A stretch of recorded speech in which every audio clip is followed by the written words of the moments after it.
आमे केमिति समाज रे रोचे एमाने मनीष ना जल्लाद एभली एक घटना घटी आमर रायगड़ार कल्याण सिंहपुर रे गोटे झील गोटे पुओ जे दिल्ली रु आसीथिले कोनोसी स्टडी पाई कि जा हो आस्तिले तांकू पिला चोर संदेह रे माड़ मराई बीच रास्ता रे माड़ माने अमानुषिक माड़ पुओ को जा माइले माइले झील को बीच रास्ता रे मारिचंती आ उल्लग्न करिचंती। घटनाटी एपरी घटी जोटा आम साधारण आखिरे देखी पारिबानी गोटे झीर ड्रेस चिरी देइचंती रास्ता मझीरे प्रशासन खोजा चली किसी आरेस्ट हेले बुझी पारुनी मानसिकता आसूची कोठू एमिति अपराध घटेबा पई तांको पाखु साहस आसूची कोठू सेमानकर डर कहीं आसुनी जे आमे एमिति कले आपर एमिति हबो बोली एथि प्रति प्रशासन दृष्टि दबा दरकार।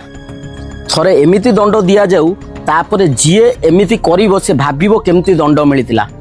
गोटा झील को तुम रास्ता मझीरे नंगला करी बाड़ेइछ वीडियोटी देखंतो से झील कौन कहूची ताकू भी टिके सुनंतु।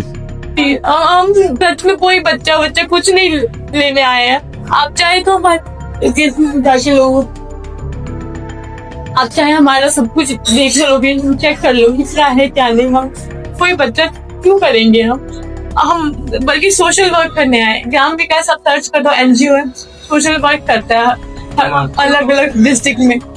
हम क्यों बच्चा चोरी करेंगे। उस लोगों ने बच्चा चोरी कर ले गया उसके आपको मारा पता नहीं क्यों मारे वो हमें कुछ नहीं बताया बस मारे जा रहे।